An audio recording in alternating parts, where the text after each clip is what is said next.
Everyone, this is Anushka, MBBS student from Jhalawar medical college. और जैसे कि आपने वीडियो का टाइटल देख ही लिया होगा, how to approach first year subjects. First year के सब्जेक्ट्स को कैसे अप्रोच करना है। जैसा कि हमें सबको पता है कि फर्स्ट ईयर में कितने सब्जेक्ट्स होते हैं, 3, एनाटॉमी, फिजियोलॉजी एंड बायोकेमिस्ट्री। अब आपने सुना ही होगा कि बॉसेस को कहते हुए कि पास हो जाओगे, अभी से क्या पढ़ रहे हो, इतनी क्या टेंशन ले रहे हो, सब पास हो जाते हैं, इतनी मेहनत करके आए हो, बहुत मेहनत करिए, बहुत पढ़ाई करिए, अब तो मज़े कर लो। तो हाँ, बिल्कुल सही कह रहे हैं वो, मज़े करने चाहिए आपको, मज़े करो, मज़े करने वाले टाइम आ चुका है आपका।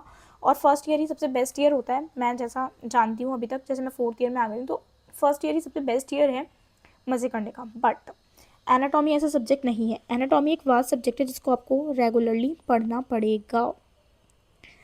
अब रही बात फिजियो बायोकेम की, वो तो आप अपनी जूलॉजी के बेसिस पे भी इजीली कर लोगे, बट एनाटॉमी ऐसा सब्जेक्ट नहीं है। एनाटॉमी एक वास्ट सब्जेक्ट है जिसको आपको डेली 1 घंटा तो निकाल के आपको पढ़ना ही पड़ेगा। पूरे दिन में आप 1 घंटा तो निकाल ही पाओगे, क्योंकि कई कॉलेज में 8 से 4 क्लासेस होती है, उसके बाद आपके आके थक जाते हो, सोते हो, तो एटलीस्ट 1 घंटा तो आपको निकालना ही पड़ेगा इसको पढ़ने के लिए। फिर आता है आपका डायसेक्शन हॉल, बच्चों का सबसे प्यारा टाइम कॉलेज में, जो कि मोस्टली 8 से 10 होता है कॉलेजेस में, या फिर 2 से 4। मेरे कॉलेज में जब मैं पढ़ रही थी फर्स्ट ईयर में, तब 8 से 10 था। और इसमें क्या होता है, आपको पढ़ाते हैं बोन्स, आपको मिलता है कैडेवर, जो कि आपको पता है कैडेवर क्या होती है, एक डेड बॉडी, या फिर इसको बोलते हैं हमारा फर्स्ट टीचर। ठीक है, टीचर भी है एक हमारा। इस पर एक नोट भी आता है कैडावर की इंपॉर्टेंस वगैरह। ठीक है, तो इसमें क्या होता है, आपको बोन्स पढ़ाते हैं, तो आपको बोन्स पढ़ना बहुत इंपॉर्टेंट है। उसकी एनाटॉमिकल पोजीशन आपको पता होनी चाहिए कि बॉडी में कैसी होती है बोन्स, आपको उसी पोजीशन में हाथ में होल्ड करना है। और ये सिर्फ बोन्स के लिए नहीं, ऑर्गन्स के लिए भी है।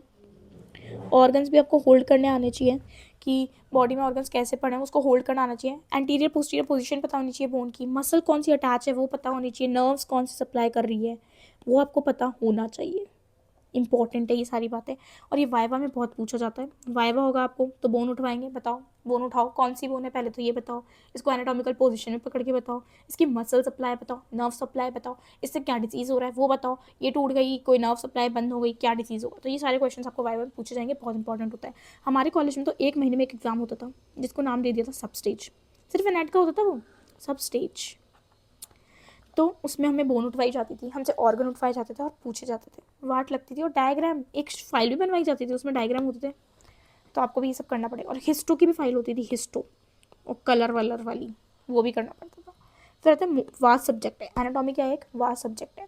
तो भाई जो जिस दिन क्लास में पढ़ाए उस दिन ही घर पे आके आपको पढ़ लो। जैसा कि मैंने 1 आवर रूल बताया, आपको डेली 1 घंटा एनाटॉमी पढ़नी ही है। जैसे मान लो क्लास में पढ़ा रहे हैं एक्सिला, तो आपको उसी दिन घर पे आके एक्सिला पढ़ लेना है। फिर हम आते हैं स्पेशल टॉपिक्स। अब ये स्पेशल टॉपिक्स कौन से, जो भी एचओडी टॉपिक पढ़ा रहा है वो स्पेशल ही है। और ये सिर्फ एनाटॉमी के रिस्पेक्ट में नहीं है, ये है तीनों सब्जेक्ट्स, वो फिजियो हो चाहे बायोकेम हो, जो भी सब्जेक्ट जो भी टॉपिक एचओडी ने पढ़ाया वो एग्जाम में आएगा ही आएगा, ये कंफर्म कर लो।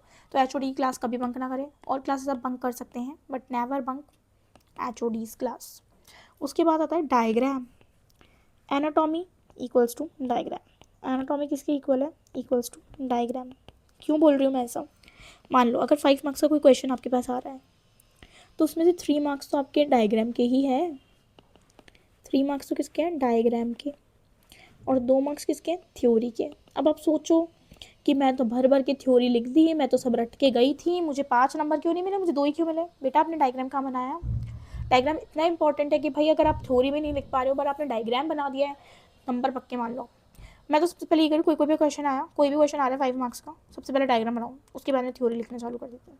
ठीक है, तो डायग्राम बनाना बहुत ज़्यादा इंपॉर्टेंट है। सबसे पहले डायग्राम बनाओ, फिर थ्योरी बनाओ, और डायग्राम की वो प्रैक्टिस करनी पड़ेगी। एक कॉपी बना लो, मैंने बना रखी थी कॉपी, जिसमें मैं डायग्राम प्रैक्टिस करती थी। एक ही डायग्राम को 3 3 बार बनाती थी। स्टार्टिंग में तो मैं पेंसिल से बनाती थी, उसके बाद मैंने डायरेक्टली कलर से बनाना स्टार्ट कर दिया। पेंसिल कलर, कौन सा कलर यूज़ करती थी, पेंसिल कलर यूज़ करती थी। लेना आप एक डब्बा, 20 रुपये तक का आ जाएगा, छोटे वाले कलर्स। ठीक है, तो बहुत इंपॉर्टेंट है, 3 3 टाइम्स प्रैक्टिस करिए, कॉपी बनाइए, आपको भी कॉपी बनानी पड़ेगी। फिर आता है 3 कलर्स, कौन से वो 3 पेंसिल कलर्स है, येलो, रेड और ब्लू। येलो से बनानी है आपको नर्व, ये यूनिवर्सल रूल है, यूनिवर्सल, ये आपको ऐसे ही करना होगा। कोई से भी कॉलेज में देख लो, आपको नर्व हमेशा येलो से बनानी होगी, आर्टरी हमेशा आपको रेड से बनानी होगी, और वेन्स आपको हमेशा ब्लू से ही बनानी होगी। ये बहुत इंपॉर्टेंट है, ये आपको याद रखना है, आपको कॉलेज में आपके टीचर्स भी बता देंगे। ठीक है, कोई स्पून फीडिंग नहीं होती। अभी आप कोचिंग से आए हो, कोचिंग में कितना अच्छा पढ़ाते थे, मज़े आ जाते थे भाई, क्या टॉपिक समझाया है, टॉपिक समझ में नहीं आ रहा तो टीचर के पीछे पीछे भागो कि सर समझ नहीं आया समझाओ। पर कॉलेज में ऐसी कोई स्पून फीडिंग नहीं होती, खुद से पढ़ना पड़ेगा। अब खुद से पढ़ना है तो कंटेंट कहाँ से लाएंगे, कंटेंट कहाँ से लाएंगे, क्लास में तो बहुत कम पढ़ाया जाता है। तो कंटेंट है बुक्स। अब एक सब्जेक्ट की हज़ारों बुक मिल जाएगी आपको। कितनी बुक्स मिलेगी एक सब्जेक्ट की, हज़ारों बुक्स मिल जाएगी। अब दो बुक्स मैं बताती हूँ, जो है विश्राम सिंह और BDC। हमारे कॉलेज में दोनों ही बुक चलती थी, टीचर विश्राम सिंह करता रहता था पर आधे बच्चे BDC भी पढ़ते थे, और उस BDC पढ़ने वाली में मैं भी थी एक। अब विश्राम सिंह के क्या क्या एडवांटेज है, एक तो इसकी लैंग्वेज ईजी है, जिससे क्या होता है हिंदी मीडियम वाले बच्चों के लिए बहुत ज़्यादा आसान है, और बच्चे इसको पढ़ के टॉप कर रहे हैं, टॉप टॉप मतलब टॉपर ही बन रहे हैं। ठीक है, और इसके डायग्राम वाओ, ईजीएस्ट डायग्राम है इसके, मैं भी इसके डायग्राम यूज़ करती थी। तो भाई बहुत सही बुक है, ये मैं रिकमेंड कर सकती हूँ।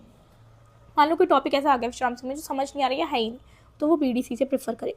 अब आप सोच रहे होंगे कि भाई दो दो बुक्स क्या खरीदें इन दोनों को ही, नहीं भाई, ज़रूरी नहीं है। आप दोनों बुक को पहले फ़ोन में डाउनलोड करो, दोनों बुक्स को आपको किस में करना है, फ़ोन में डाउनलोड करना है। उसके बाद आपको देखना है कि कौन सी बुक आपके लिए सूटेबल है, वो वाली आपको खरीदनी है। एक इनमें से कोई सी भी आपको खरीदनी है जो आपको सूटेबल लगे, उसके बाद आपको फ़ोन से दूसरी बुक का रेफरेंस लेते रहना है। ठीक है, अब फोकस ऑन इम्पॉर्टेंट टॉपिक और PYQ। ये क्या है, इंपॉर्टेंट टॉपिक और PYQ, and mostly PG and prof exam have same important topic. ये भी क्या है, देखो एक इंपॉर्टेंट टॉपिक और PYQ तो आपको पता है प्रीवियसली ईयर्ड आस्क्ड क्वेश्चंस, ठीक है, वो होता है PYQ। और इम्पॉर्टेंट टॉपिक है ये बताते हैं आपको सीनियर, यहाँ पे आती है आपकी सीनियर्स की इम्पोर्टेंस। सीनियर को बताते हैं इंपॉर्टेंट टॉपिक वाली लिस्ट। अब कई बच्चे बोलेंगे हम तो न्यू मेडिकल कॉलेज में हैं, न्यू मेडिकल कॉलेज हमारे पास तो सीनियर ही नहीं है। तो बच्चों मुझे मैसेज करो आप इंस्टाग्राम पे, या फिर आप मुझे कमेंट भी कर सकते हैं, तो मैं वो लिस्ट अपलोड कर दूँगी जो इंपॉर्टेंट टॉपिक वाली लिस्ट है। PYQ के पेपर्स भी आपको फॉरवर्ड कर दूँगी अगर आप चाहते हैं तो।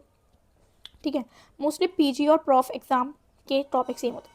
PG तो हमें पता है कि नीट PG तो हमें करनी ही पड़ेगी, क्योंकि UG से तो हमारा काम नहीं चलेगा। पर ये प्रॉफ क्या है, प्रॉफ है आपके मेन एग्ज़ाम कॉलेज की। सब बच्चे मेडिकल कॉलेज में आए हैं तो बोर्ड्स तो दिए ही होंगे, बोर्ड्स, ठीक है। वैसे ही होते हैं QC, पर बोर्ड से पहले आप क्या देते हैं, प्री बोर्ड्स, सबने दिए होंगे स्कूल में। वैसे ही यहाँ पे होते हैं PUC, ठीक है। UC होते हैं बाहर जाता है पेपर, PUC कॉलेज वाले बनाते हैं पेपर, और UC का रिजल्ट सारे कॉलेजेस का साथ में आता है। जैसे राजस्थान के जितने भी कॉलेज है उसका रिजल्ट साथ में आएगा। PUC कभी भी लगा सकते हैं कॉलेज वाले, UC सबके पेपर साथ में होते हैं। तो देख लो, ये है PUC और UC, या फिर प्रॉफ एग्ज़ाम या फिर यूनिवर्सिटी एग्ज़ाम। तो उसके लिए PG और यूनिवर्सिटी एग्ज़ाम के जो टॉपिक्स होते हैं वो सेम होते हैं। तो आपको इस तरीके से पढ़ना है। होप, ये लास्ट लाइन मैंने लिखी थी, hope this video is helpful for you, will meet in the next video soon with the physiology and biochemistry. मुझे लगता है कि वीडियो यहीं तक बहुत है, और कैसी लगी वीडियो आप ज़रूर कमेंट सेक्शन में बताएं। जो भी आपके डाउट्स हैं वो भी आप कमेंट सेक्शन में बोले, और आपको ये वीडियो कैसी लगी, अपना बहुत सारा प्यार दें। मैंने बहुत मेहनत लगी है, तीसरी बार रिकॉर्ड करा है, एक बार मैं माइक ऑन करना भूल गई थी, एक बार आवाज़ ही रिकॉर्ड नहीं हुई थी, और ये तीसरी बार। तो प्लीज़ बहुत सारा प्यार दें इस वीडियो को। थैंक यू, मिलते हैं नेक्स्ट वीडियो में, तब तक के लिए bye and keep learning, keep doing.